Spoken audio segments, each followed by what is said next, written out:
My name is Abigail Garcia, and for most of my life, I learned how to disappear without ever leaving the room.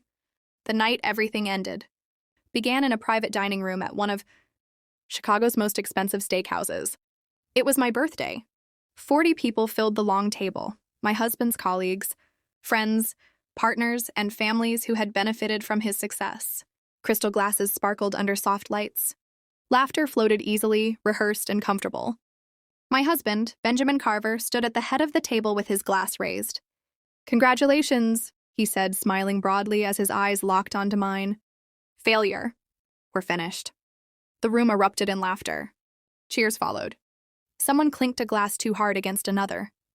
At his side sat the woman he'd been seeing for months, her fingers resting on his arm as if that space had always been hers.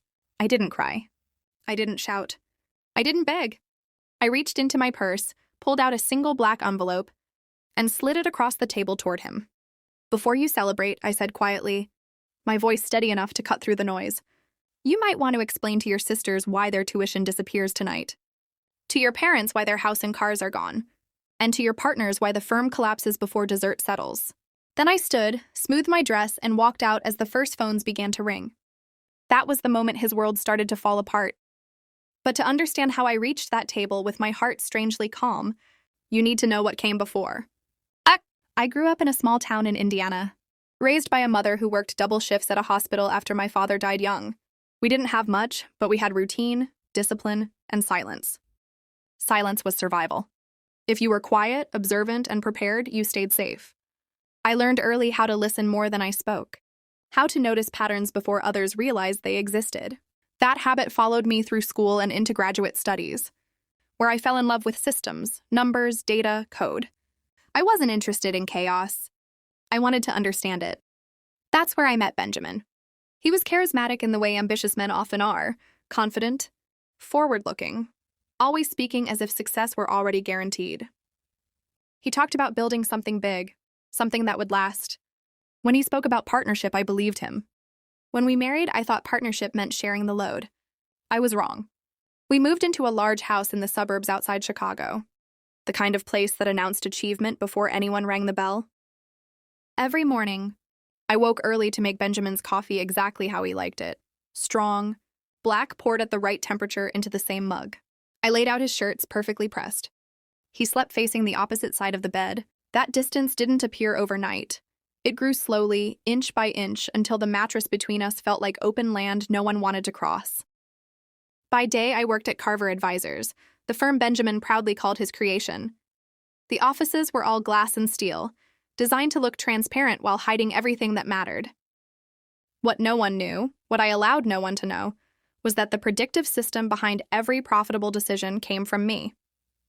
I built it late at night in our home office.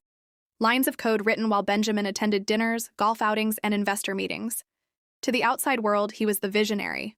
To me, he was the man who introduced me as, "This is my wife, Abigail. She keeps things running smoothly." I smiled when he said it. I poured coffee during presentations. I listened while he explained my work in words he'd memorized but never understood. For a long time, I told myself this was love, making myself smaller so he could feel larger. That was the first lie I allowed to live inside me. And lies, no matter how quiet, grow heavy. The first real fracture appeared on an ordinary morning a few months before my birthday. Benjamin came downstairs already dressed, phone in hand, barely touching the coffee I'd prepared. "I need you at the office early," he said without looking up. "Investor lunch." "Of course," I replied automatically. What I didn't say was that I'd been awake most of the night refining the system those investors depended on. The algorithm I created could read market behavior others missed. It was the engine behind everything. That afternoon, while organizing materials in the conference room, I overheard voices outside the glass walls. "He's bringing in his old college friend as chief strategist," one executive said. "Finally," another laughed. "And her? Still playing assistant?" They didn't know I was there. I stood frozen, folders heavy in my arms, realizing I was being discussed like outdated furniture. Later that week, while backing up files at home, something Benjamin insisted on for security, I found a folder buried deep in the system. Reorg. Inside were draft documents, new organizational charts. Benjamin at the top, his friend beside him. My name was nowhere. Not in technology. not in operations, not anywhere. A memo referenced streamlining after certain personal matters were resolved. I sat back in the chair as the meaning settled in my chest. Not shock, but recognition. The erosion I'd felt for years had an endpoint, and I was finally staring straight at it. A few days later, I stopped at a small cafe near the office, hoping for quiet. As I waited for my order, two women sat behind me. One of them was Stephanie, Benjamin's assistant. "The birthday thing is set," she said in a hushed, excited tone. "Private room downtown." "So it's really happening?" the other woman asked. "Oh, yes. He's been planning this for months, making sure she won't have anything left when it's over." They laughed softly. "She still thinks it's a celebration," Stephanie added. "And Lilith?" "Everyone knows, everyone except her." The name hit me like cold water. That night, Benjamin came home late, smelling faintly of someone else's perfume. He kissed my cheek without looking at me and went straight to the shower. I stood in the kitchen holding a glass of water I never drank. That was the moment something inside me shifted. Not anger, not heartbreak, a decision. I had spent years learning how to be invisible. Now I would use that invisibility to protect myself. And this time I wouldn't disappear quietly. After that night in the cafe, life didn't explode the way people imagine betrayal should. There were no screaming matches or slammed doors. Instead, everything became eerily calm, like the pause before a storm. I continued my routines. Coffee every morning, poured at the exact temperature Benjamin preferred. His shirts laid out, sleeves aligned. Quiet nods during dinners with his parents. Polite smiles when his sisters talked about tuition and future plans funded by money they assumed would never stop flowing. From the outside, I looked unchanged. Inside, I was awake. I stopped asking questions and started observing again, the way I had as a child. I listened to Benjamin's phone calls, noted the timing of his meetings, the names he mentioned too often, and the ones he stopped mentioning altogether. I watched how the firm's internal language shifted, how our work became his strategy. Late at night, when he fell asleep on the couch with his phone glowing in his hand, I moved quietly through the house. The guest bathroom upstairs became my refuge. The door there clicked shut without comment, without history. I sat on the edge of the tub with my laptop balanced on my knees and began laying foundations. Not for revenge, but for survival. I knew how structures worked. I'd helped his family optimize their finances for years, finding ways to protect assets, distribute risk, and move quietly through regulatory spaces no one bothered to examine too closely. This time, I applied that knowledge to myself. I registered small, unremarkable entities under names designed to disappear into paperwork. Nothing flashy, nothing that would draw attention. Each one served a single purpose, holding pieces of my work, my code, my intellectual property. They weren't weapons yet. They were vaults. During the day, I continued refining the system at Carver Advisors. Benjamin still relied on it without understanding it. Every profitable decision reinforced his confidence. Every success made him bolder and careless. At his parents' house one evening, over a dinner that felt more like a performance than a meal, his father complained about rising interest rates on their lake house. I looked up from my plate, my voice soft and deliberate. "I know some people from my old network. They specialize in restructuring loans, better terms." His mother raised an eyebrow, surprised I had anything useful to say. They agreed eagerly. The paperwork went through smoothly. On the surface, it looked like I was helping them save money. Beneath that surface, I threaded connections only I could untangle. His sisters followed soon after. Trusts adjusted, accounts consolidated, all of it signed willingly, with casual thanks and affectionate hugs. They never questioned why I suddenly understood their finances better than they did. Each signature tightened the net, but carrying that secret was heavier than I expected. At night, I lay awake staring at the ceiling, replaying moments from the past. Every time I'd smiled while being minimized, every time I'd stayed silent when my work was presented as someone else's achievement. I thought about my mother. When she called to tell me she was coming to visit, something inside me cracked. She arrived on a rainy afternoon, her suitcase scuffed, her hug grounding in a way nothing else had been. The house felt different with her in it. Less like a showroom, more like a place where real people might live.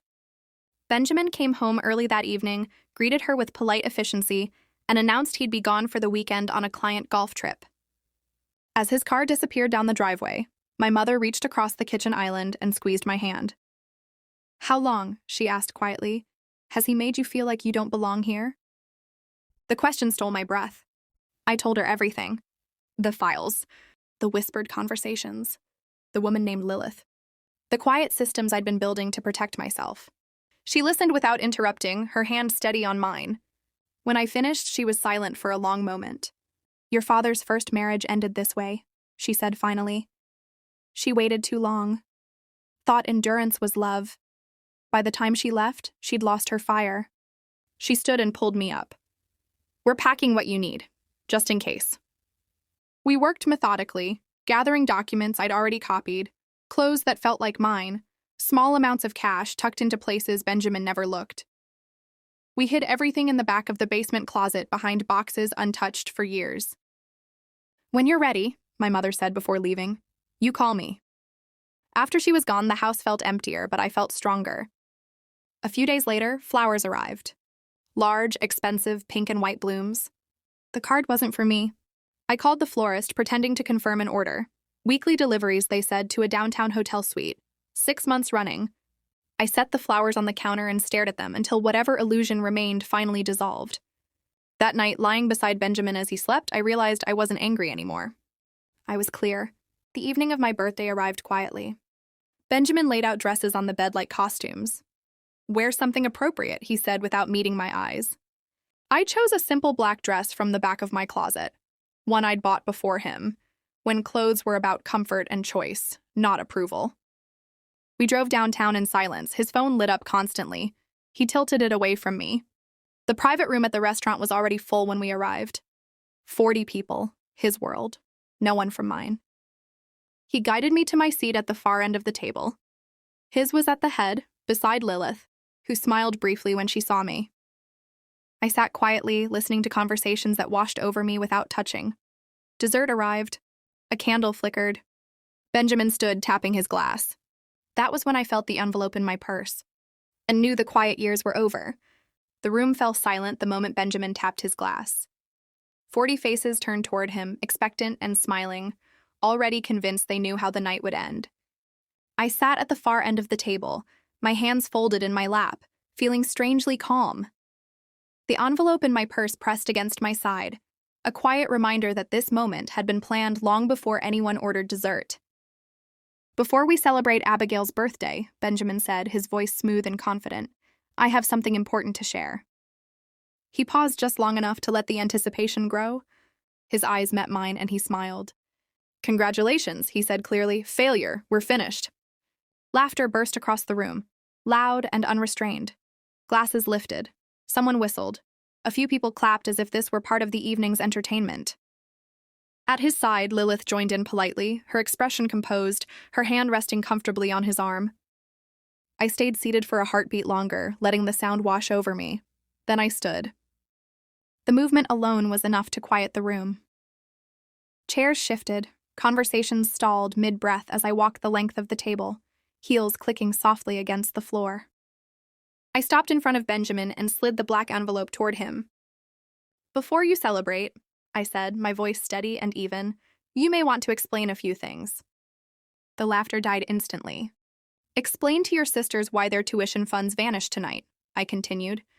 To your parents, why their house and vehicles are repossessed. And to your partners, why Carver Advisors ceases operations before the check arrives. The silence became absolute. Benjamin stared at the envelope as if it might bite him. His smile faltered, cracking under confusion. What is this? He asked sharply. Truth, I replied. I turned and walked out before he could say another word. The elevator ride down felt endless, the quiet broken only by the soft hum of cables. My phone vibrated once, then again. I ignored it. Outside, the night air was cool and steady. I crossed the street to my car, slid into the driver's seat, and opened my laptop. The dashboard glowed to life. One by one, notifications appeared. Accounts locked. Loans called. Access revoked. The system I'd built responded exactly as designed. Through the restaurant's windows, I could see the chaos bloom. Phones raised, voices lifted. Someone knocked over a tray in their haste. Benjamin's father paced with a hand pressed to his ear. I closed the laptop and drove away. The condo by the lake was quiet when I arrived. Simple, clean, untouched by his influence. I made tea and sat at the table, watching the lights shimmer on the water outside. Over the next 2 days, I ignored the flood of messages. Calls went unanswered, emails stacked up. On the third morning, the doorbell rang. I looked through the peephole and saw Benjamin standing there, his suit wrinkled, his face drawn and hollow. I opened the door but didn't step aside. "Please," he said immediately. "Everything's gone. The firm, my parents' house. My sisters can't access their accounts. Just tell me how to fix this." "You can't," I said calmly. "This is what happens when you build on work that isn't yours." He pulled out a thick envelope, pushing it toward me. "My lawyers." I flipped through the papers without interest. Accusations, threats, desperation. "You should go," I said, handing them back. His legal team tried next, but they were unprepared. My attorney, retained months earlier, responded with documentation that dismantled every claim. Emails, source code history, ownership records. The truth moved faster than their threats. Then Lilith appeared. She looked smaller without her confidence, her voice tight as she held out a flash drive. "I didn't know he was stealing," she said quickly. "But I have proof of insider trades, off-book dealings. I thought we could help each other." I took the drive, considering her carefully. "I don't need your help," I said, "but the investigators might." She left without another word. The board meeting was called within the week. I walked into the glass conference room not as Benjamin's wife, but as the person who controlled everything they depended on. They sat rigid around the table. Benjamin avoided my eyes. His college friend looked pale, suddenly aware of how little power he actually had. I connected my laptop to the screen. "Every system that made this firm profitable," I said evenly, "was designed, built, and patented by me, long before Carver Advisors existed." Murmurs rippled through the room. "What do you want?" one of them asked. I laid out the terms. A majority stake transferred to me. Immediate removal of Benjamin from leadership. Compliance with a full audit. Or I sell everything to a competitor by the end of the week. They signed within the hour. After that, things moved quickly. Benjamin resigned. Publicly, it was called a restructuring. Privately, everyone knew the truth. I stepped into leadership briefly, just long enough to stabilize the system and ensure my work was secure. Then I walked away. I sold the core platform to a rival firm for a figure that made business headlines. Not out of revenge, but because I no longer wanted to live inside the walls of my past. The last time I saw Benjamin was in court. He looked smaller there, stripped of confidence and charm. I didn't feel satisfaction. I felt finished. On a quiet morning weeks later, I sat by the lake with a cup of coffee, watching the sun rise. I thought about the years I'd spent making myself small, invisible, convenient. And I understood something I should have known all along. Silence can protect you. But when used correctly, it can also end everything built on lies. The world expected fireworks after everything collapsed. News articles speculated. Industry blogs dissected timelines. People who had never learned my name before suddenly spoke it carefully, as if it carried weight that might bruise them if mishandled. But my life grew quieter. The firm was no longer mine in spirit, even after I sold its core system.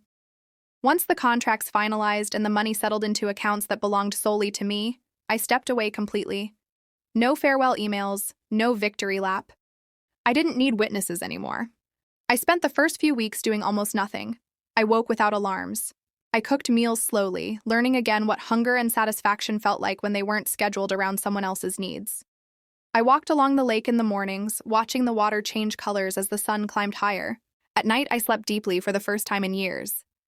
The silence no longer felt like hiding. It felt like space. Benjamin tried to reach me again. Not directly, through messages sent by mutual acquaintances, through legal updates that pretended neutrality, through apologies that arrived too late to matter. I read none of them. The man I'd married believed control was the same thing as ownership. Losing it had unraveled him in ways he never expected. Without my work holding everything together, the version of himself he'd sold to the world collapsed under its own weight. That was no longer my responsibility. Lilith vanished from the story as quietly as she had entered it. Her evidence did its work, and she disappeared back into whatever life she'd been living before believing proximity to power was protection. As for Benjamin's family, the distance settled naturally. There were no dramatic confrontations. Just the slow understanding that access to me no longer meant access to solutions. I wasn't cruel. I was done. My mother came to stay again in early spring. We cooked together, talked late into the night, and laughed about things that had nothing to do with money or survival. One afternoon, as we folded laundry by the window, she looked at me thoughtfully. "You're lighter," she said. I smiled. I stopped carrying what wasn't mine. She nodded, satisfied. Before she left, she hugged me tightly. "Whatever you build next," she said, "make sure it belongs to you." I promised her I would.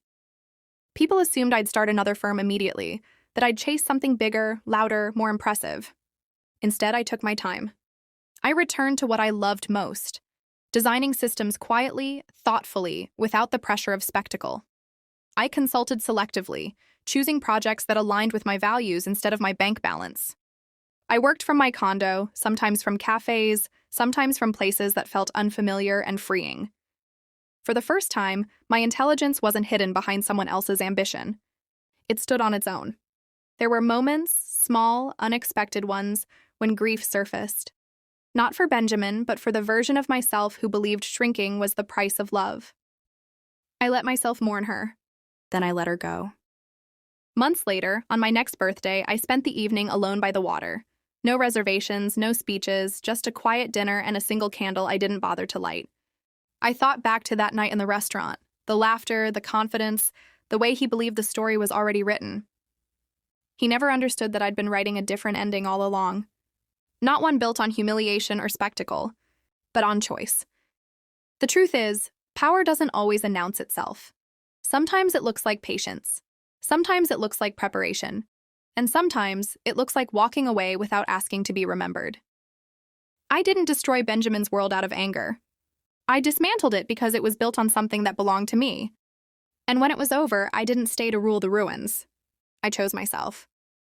Years from now, people will forget the headlines. The firm will be a footnote in someone else's case study. Benjamin will become a cautionary anecdote told quietly in boardrooms. That's how it should be, because this story was never about revenge. It was about a woman who learned that being invisible can be a weapon, and that knowing when to step fully into the light is freedom. My name is Abigail Garcia, and this time I didn't disappear.